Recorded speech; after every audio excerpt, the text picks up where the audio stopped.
Good afternoon, everybody. We've had a wonderful welcome here, and we want to thank you so much for that. We feel like we know so many of you already from the great information that Julie and Susan have provided us, and so on behalf of my colleagues, thank you for making us feel so welcome here. I'm very fortunate to be sitting here with these two ladies, and I want to give you a little context. I know their bios are in the program, and I'm going to do a little of that, but I just want to give you context for kind of where women are in the business force and in the global force. So throughout the world, globally, what percentage of the wealth do you think is held by women? Just a couple quick. Who's got a number they want to throw out there? 80%, did I hear? So let me restate the question. What percentage of the global wealth is held by women? Well, who had two? Okay, well, she gets my dessert. It's actually 1%. So let's just get a little context going here. Let me also say there's 197 heads of state globally. 22 of those are women. So that's about 11%, doing the rough math, right? In the U.S., now this gets a little more interesting. 52% of the professional level positions, you decide how you want to define that, right? But professional level positions are held by women. However, 14.6% of the executive seats are held by women. 4.6 of the Fortune 500 CEO seats are held by women. 8.1% of the top earners are women. And to the point made earlier of the S&P 500, board seats are held by 19%. Of those are held by women, and that number has not changed. So, context-wise, we've got some ladies who are in those tiny percentages. So let me tell you just a little bit about them, if I may. Anna was a global executive for BP and Amoco. She serves on, and there's lots in their bios, and I encourage you to take a look at that, but she serves on public and not-for-profit boards, and I think what you're going to hear for those of you in board service, almost 100% of the people serving on public company boards serve on some type of a nonprofit board. So that's kind of just a little thing. But Anna is a director for Mead Johnson Nutrition, Willis Group Holdings, Creighton Performance Polymers, Chemtura, and she's also on the National Alzheimer's Advisory Board, and is a founder of the Kellogg Innovation Network at Northwestern. A little fact, we'll let that fly. Anna is a wonderful translator, and however, at a conference in China, she was helping the presenter have a couple words of Mandarin at the beginning, and he ended up, I'm going to say, misunderstanding by quite a bit because he welcomed everybody with a profanity. So we're not going to do that today, but we are also going to welcome Anna's sister, who is here. Where's Anna's sister here today? Yay, Anna's sister. All right, right there. Yeah. I also want to introduce our colleague, Gail. So Gail was a healthcare executive for 14 years with Roche. She was the CEO of a turnaround public company that she raised $100 million for. She serves on for-profit and nonprofit boards, SOAR Diagnostic, Stella Ray, NX Prenatal, Consortia Health, where she was the co-founder and seed investor, and the Texas Health Catalyst Advisory Board at University of Texas, Austin. She was also, little known fact, a majorette in high school. She's a baton twirler, and she loves One Direction. So, Harry's the man. Harry's the man. I have a 20-year-old daughter, okay? That's right. So, let's start with just maybe the two of you giving our friends in the audience a little bit of context. And Gail, let's start with you if we might. Can you tell us a little bit about how you got to the place you are today? It was a long journey. I think the most important thing I want to share with you today is how lucky the young generation is to have all these women like you to come out and support these efforts and help them. Because in the mid-'80s, when I started my pursuit into management, there was nothing. I mean, there was nothing, no organizations, no support for women. I mean, I think back then I had to wear like this little black suit with the little bow tie that, that you clipped on, right? Yeah. You had to look like a guy. You had to give up your femininity to be thought of as somebody smart and intelligent. But luckily for me, my big break came in the mid-'80s when I was offered a job at Roche, which is a big pharmaceutical company, international. And luckily, it's just, sometimes it's fate, right? I worked really hard, and I met this nice man that recognized that. And people were like, oh, my God, I can't believe you're going to work for him. He's from New Jersey, and you're from the South, right? I said, okay. But he was terrific, and he gave me a lot of opportunity. I worked really hard. I stayed there 14 years. I climbed the corporate ladder. I got interviewed all the time by the government. Like, was there an invisible glass door somewhere, glass ceiling, whatever? I was very fortunate that the people within Hoffman LaRoche, I didn't see too much of the chauvinistic attitude. But in 1995, they took my division. We had grown it from about 400 million to about 700 million.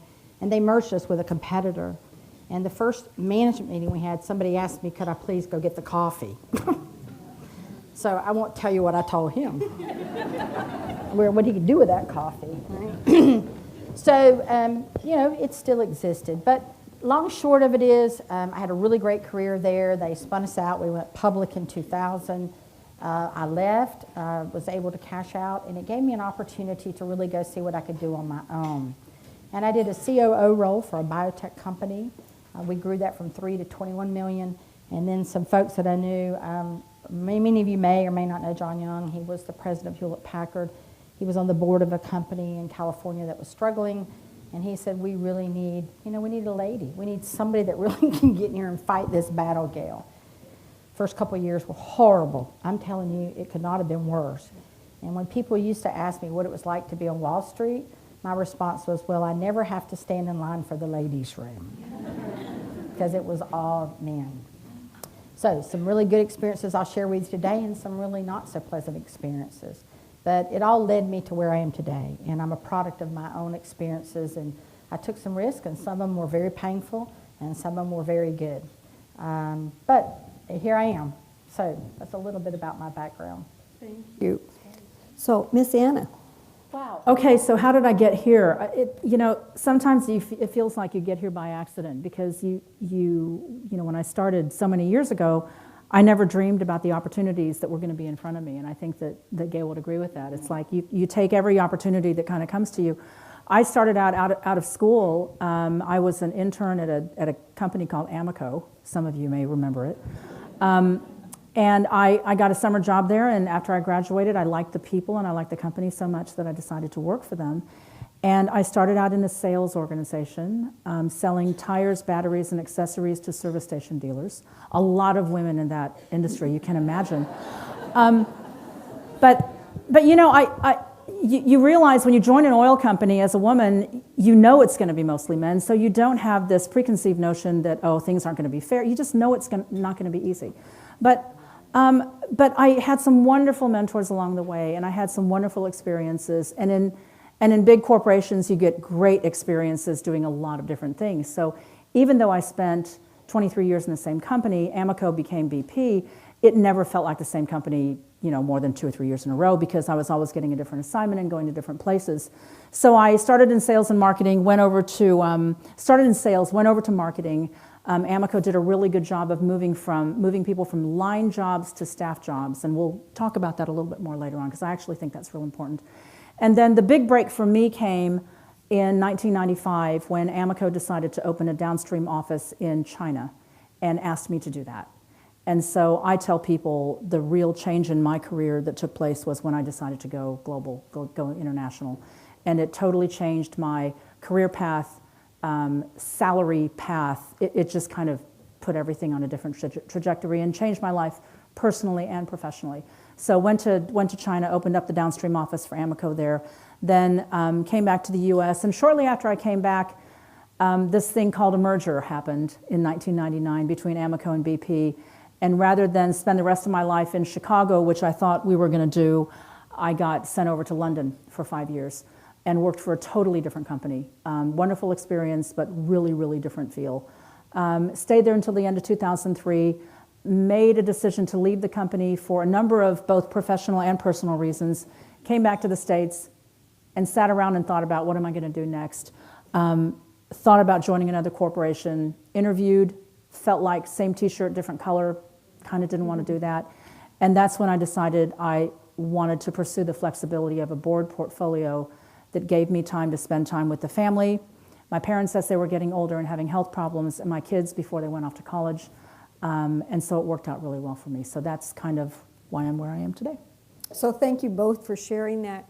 You know, one of the things we all hear is in the workforce, not just women, but I think particularly women, we all hear about mentorship and mentoring others as a senior leader, and then having a mentor for those of us that may be wanting to change or maybe moving into a different ranks. So can you talk a little bit, and Anna, let's start with you. Can you talk a little bit about mentors that you may have had along the way, and you know, how did they find you, or did you find them, and did some things work really well and some things not so well? I think you find different mentors in different parts of your life and different parts of your career. I can't point to, you know, the one single mentor I had my whole life, of course, were my parents, my two parents, for as long as I had them. But I think professionally, I found different people at different stages in my career. So, you know, when you start out in your career, you kind of look at who there is in the organization, who's taking an interest in you, and you go to people for advice. And I actually found a number of mentors, and early in my career, obviously the majority of these mentors were men.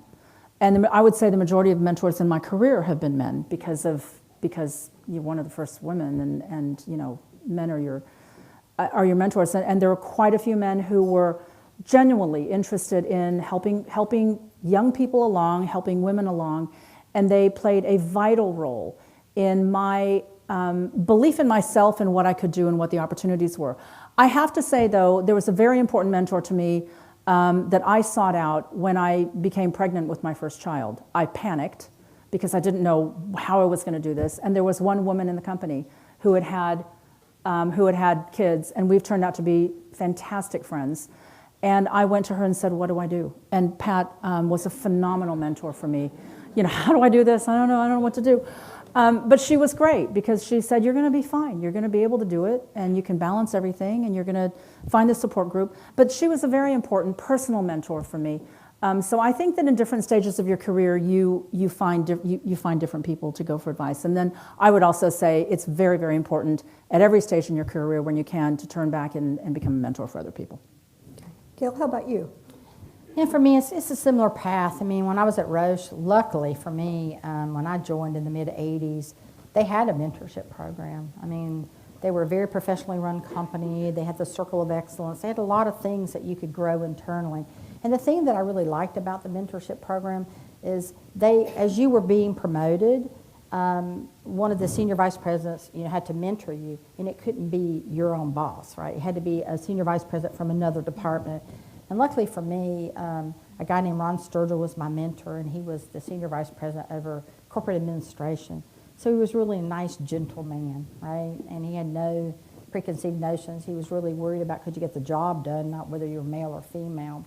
So that was really great. But I did, early on in that organization, try to align myself with some other ladies that I thought were in the same position. We were working because we needed to work and we wanted to get ahead, not because we wanted to be a guy. We didn't want to give up our femininity. And as I progressed, it seemed like every place I went, I could try to seek out somebody that would help me. And I was telling the ladies at the table I was sitting at that I moved to Austin in 2000. I didn't know anybody. My network was all over the United States from working for a big pharma. I spent a lot of time in Europe. I knew more people in Europe. It was like, because I was in Germany, France, Hong Kong, wherever. And all of a sudden one day I said, I don't even know who's in my backyard. So somehow, I can't remember how, but I met a wonderful lady named Laura Kilcrease in Austin. And Laura is just fantastic. And she was like, oh my God, I can't even believe you live here. We don't even know you, and you're this C-suite person, and we don't have people like you. So she really helped me to start getting introduced. But I did everything she asked me. You know, everything, like whether I was a guest lecturer, a speaker, whatever, to try to give back. And I just find that so rewarding. But I would tell you, you never get to a point where you don't need mentors. I still need them. I mean, I'm still on the phone calling people like, oh my God, I'm going to do a seed investment. I'm going to start this new company. It's not like I didn't know what to do, but I just kind of needed to talk to them, right? Because things are changing. You know, the financial markets are constantly changing. Everything's changing. So you need to surround yourself. And I can tell you, I have both. I mean, most of the men that have mentored me have been really good to me. So I'm not, I don't think I have to have all women mentors, nor do I have to have all men. I just try to find people that I think really help me, find the best of me and bring that value proposition to the table. So you both have kind of hit on this. So let me just ask a follow-up if I could, because you're really talking, somewhat about balance in life. And, that's kind of the popular thing, right? Life, workforce balance kind of thing. We hear a lot about it. I don't know anybody who thinks they really have that nailed. I mean, maybe somebody out here does. But can you talk a little bit about how you personally balance the competing priorities? And Anna will... I think the most important thing to getting it right is to not be so hard on yourself. And for women, this is especially difficult because we are made to feel like you have to run a company like the best top Fortune CEO, right, to run a corporation. You have to maintain a house like, Mary Poppins, right?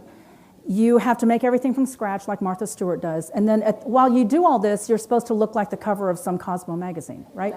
And so I think the most important thing is be realistic about what you can do, and don't try and play into all of these expectations that the outside world thinks is a definition of excellence. I think that's the most important thing, because your definition of balance is something you set for yourself.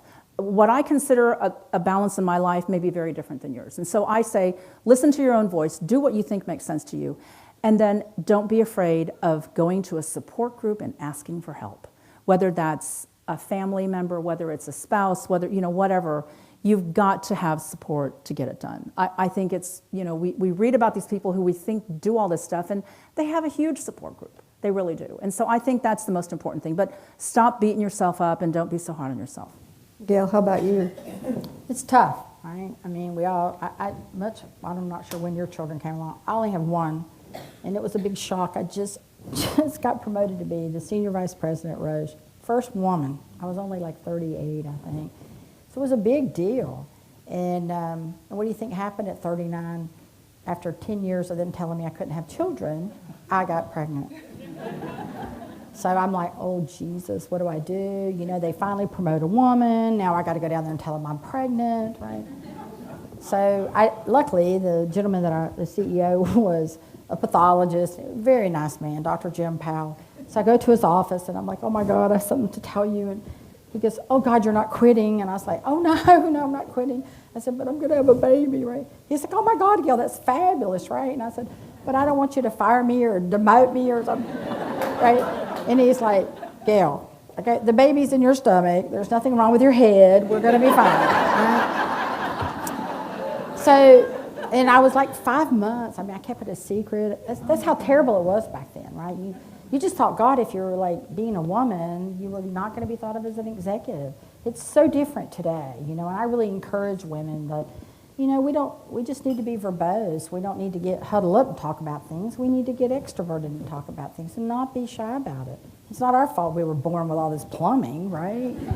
So they were really great to me, by the way. It ended up, they had a birth plan, who was going to drive me to the hospital, all that stuff. And the first flowers that I got when that baby was born was from the CEO. And he didn't sign it Dr. Powell, he signed it Jim Powell. It was he was so excited that, I could have a child at that point in my life. So I can tell you this, when, unfortunately, after 22 years, I became the worst case, right? CEO of a public company that was in a lot of trouble. My husband decided he didn't want to be married anymore, and I had a 10-year-old. little girl. And he decided that he just wanted to go play, and I had the house, everything, right? So I just started looking at it like a business, like what was really important to me, okay? My company was important to me because all the people were depending on me, and my child was really important to me. So I just outsourced everything I could. I didn't give two cahoots who cleaned my house or this or that. I just started saying, okay, what is important to me that I really want to be a part of, and the rest of it I'm outsourcing, just like I was running the company.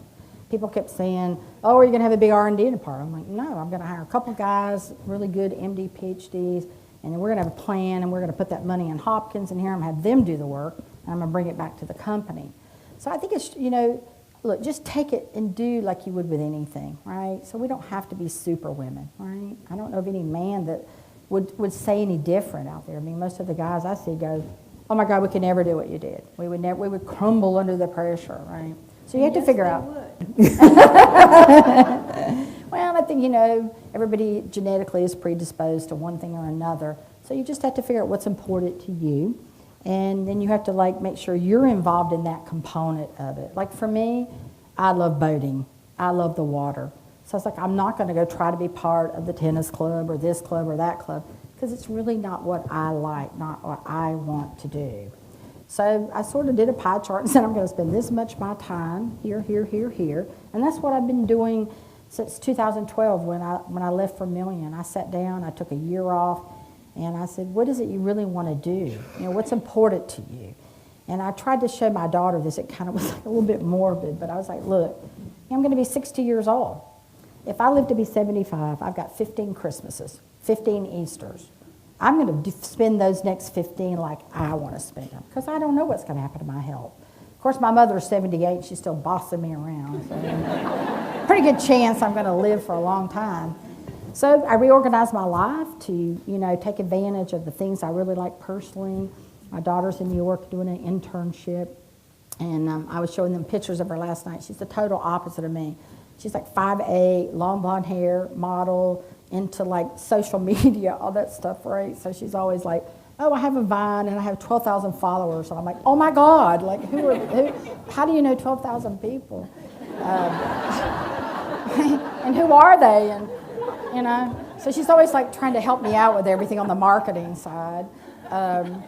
So again, it's just all about what's important to you. And if you're happy, everybody around you will be happy. But if you're miserable, I tell you, you'll project that misery, whether you mean to or not. And I think a great tip that you're hearing from these ladies is we've kind of all learned the hard way, right? And you all know this too, but it's focus on what only you uniquely can do. Right. And let somebody else, whether you're outsourcing it, be willing to spend the money to get all these other things taken care of so that you're really focused on that. Julie, we have how many minutes before? Great, okay, so we're going to do one more question, and then you're going to be doing your roundtable discussions, and then we'll come back. So let me just ask, and I'll start, if I may, with you, Gail. Sure. Was there a pivotal moment that led you to your first for-profit or public company board seat? I can't say that there was a pivotal moment. What I would say is that as I reflect upon my career, the decision to go join a big company, I had worked in the hospital environment. I got an opportunity to work for about a $40 million diagnostic company. And when I took that job, I was in my 20s. I knew nobody. I moved to North Carolina. I cried for days. I didn't have a clue. But I did it, and I stuck it out. So I would say that joining that large company and getting that really great basis of training, that network, being there for that longevity, that really gave me the right experiences to jump out and go do these entrepreneurial efforts that I've been working on. And when I reflect, I think I was an intrapreneur. I really ran a big division that was more the think tank and things like that. And everybody has their own pathway. But I would say that, doing that really got me on the right career path. The mentoring that they gave me there, they encouraged me. They were like, look, you have the capacity. If you want to do it, you have it. Go do it. I got to the point where I said, look, I really want to be my own CEO, and I want to see if I can do it. And when I left Roche, the gentleman that I was working for at the time was really good to me. He goes, look, Gail, he goes, it takes more courage to leave than it does to stay. And if you don't like it, you can always come back. And I always remember that. That's great, great advice. And how about you? Was there anything that particularly led you to your first board seat, Anna? My first board opportunity was when I was still an executive at BP. And it came to me because an organization was looking for someone on the board who had had experience in China. And having had spent a couple of years there, they came and sought me out. And I think the pivotal experience for me was realizing that, when you grow up in one corporation, your world is kind of one company. And you think it's kind of a big world, but actually it's a very small world. And the telling moment for me was realizing I actually had something to offer another company. And I thought, well, this is kind of cool. This is kind of neat. And I think that the lesson for me was the value that you have for another company is actually your marketable skill to join boards. And we can talk about that a little bit later, maybe at the table discussions. And that is, the most important thing you want to do is realize, what is it I have, what is it I've done that can make me interesting for another company, not the one that I'm working in. And that was my big aha moment, I think. So while we're walking back the mic, let me just say a couple ladies asked me, and I want to just share this. They feel they have trouble being heard in meetings, and that maybe they're talked over, or they'll come up with an idea, and 10 minutes later, maybe a group, of guys will come up with the same idea, and it's like all new information into the conversation. Ever had that experience?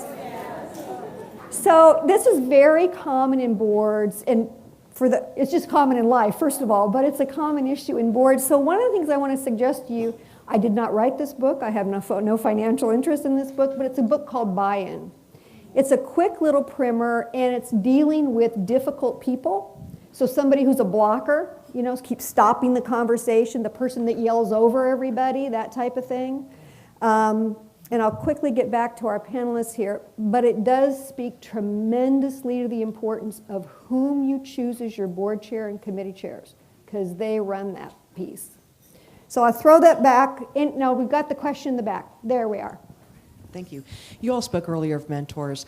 I've heard it said women are over-mentored and under-sponsored. I'd like to get your thoughts. Yeah. Yes. Totally. So that was actually something I want to throw in here that I was going to add at the end, because I think having a mentor is important and good, but if you don't have a sponsor, it may not matter. And a sponsor is somebody who's going to say, Gail's the right person for that job. Let's give her a crack at it. I'm going to tell a story around that, because I have a story that illustrates that point to the T. So I was 4 months pregnant with my second child, and all of a sudden the company decided it was going to open up an office in China. And from what I hear, there was a management meeting that took place, and they were talking about, I wasn't there, they were talking about who should we send to do this. And I had always said from the start of my career, if Amoco ever goes to China, I would love to be a part of that. My parents are from China. I speak Mandarin. I'd really like to do this. So at this management meeting, there were a group of people, guys, that were sitting around the meeting saying, who should we send? And someone said, well, why don't we send Anna? And someone else said, can't do that. She's pregnant. Luckily for me, one of my mentors was sitting in the room, who didn't serve as mentor but served as advocate for that very moment, and said, why don't we ask Anna what she thinks? Okay, so the importance of having a sponsor, the importance of having somebody at the table that is going to advocate for you when that moment happens is so vitally important. I would not be here, I guarantee you I would not be here today had that conversation not have happened. So I think that's really, really important, and you're absolutely right. That's much more important than being mentored. You got to have someone who's going to go to bat for you. Okay. What do you think, Gail? I mean, I don't have anything to add except I totally agree. I mean, you have to, but I think, well, maybe I do have one thing to add. What a shocker, right? But when you find that person, you have to tell them what you want, right? Don't be afraid to say, you know what, I need you to be my advocate. If this opportunity comes up, I really want this. I may not want this. I can relocate. I can't relocate. Help people be your advocate. Don't just sit back and think they're just going to do it. So, don't be afraid to speak up for yourself. That's not, I mean, I don't know why, and it's still a little bit out there, you know, when men do that, it's like, oh, they're aggressive, they're a good businessman. When we do it, you know, we're pushy, we're whatever, right? But I find that less and less to be the case. I also think that the thing I learned from that is that, you know, the person who said in the room, we can't send Anna, she's pregnant, that's not someone who was trying to block my career. That was someone who was making assumptions about what I wanted in life based on what his value set was. And what I learned from that experience is we all bring our assumptions to the table. We're all making assumptions of what everybody else wants. And we have to be so careful that we don't portray our biases on those decisions we make. And that's the reason why when people say, what do you think is the most important thing to getting more women promoted and all that, I always say selection committees have to be diverse. If your selection committee is not diverse, it won't happen. And that's because it increases the number of different advocates at the table. Let me go to the last question. So what key piece of advice would you give a woman who is mid-career and wants to move into the executive ranks? And then same question, but for somebody who is in the executive ranks who'd like to move into a board seat. So let's start with the executive looking for the board positions.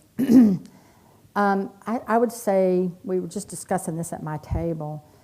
In the beginning, when people start to talk to you about board positions, everybody thinks it's like so great. Well, be careful, because boards are a lot of work. I mean, a lot of work, a lot of responsibility. And especially on the public sector, I mean, there is a lot of litigation. So try to get past that honeymoon part and you interview them. Don't let them just interview you. Dig into the financials of the company.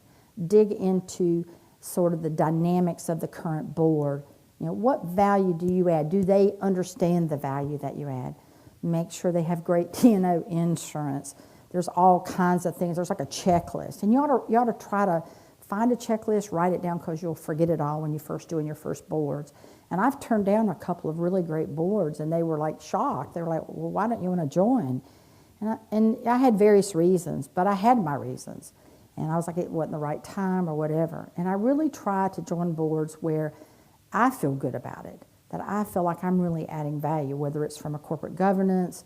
You know, I don't want to be on a board just because I'm female. I want to take all the experiences that I have brought to the table, and I want to be able to share those.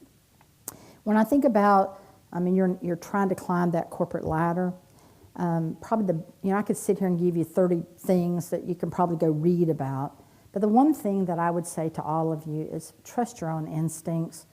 You know, generally they're going to steer you in the right direction.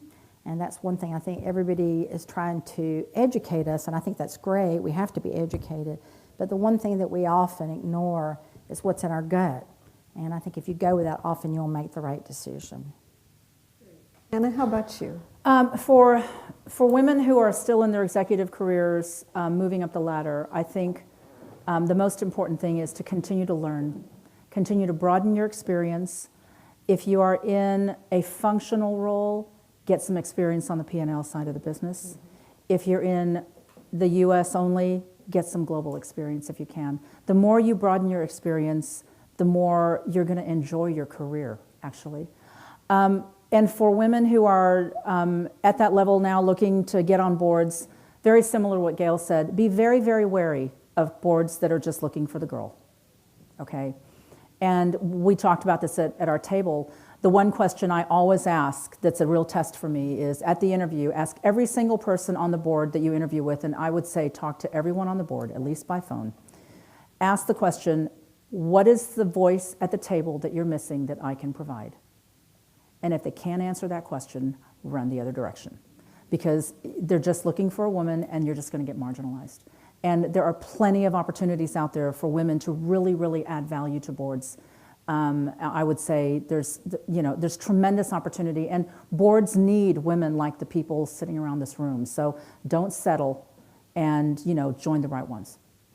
So, and I would just add to that, if you serve on a nonprofit board, we were talking about that at our table, this is, you're kind of in your trial period. This is a probationary thing. You're going to meet people on that board who serve on for-profit boards, and I cannot tell you how many people I know who were introduced to their first for-profit board seat, that includes me, because of my work on a nonprofit board. So if you're going to serve on a nonprofit, engage and do a great job at it. And the other thing, to the question in the back, find your sponsors.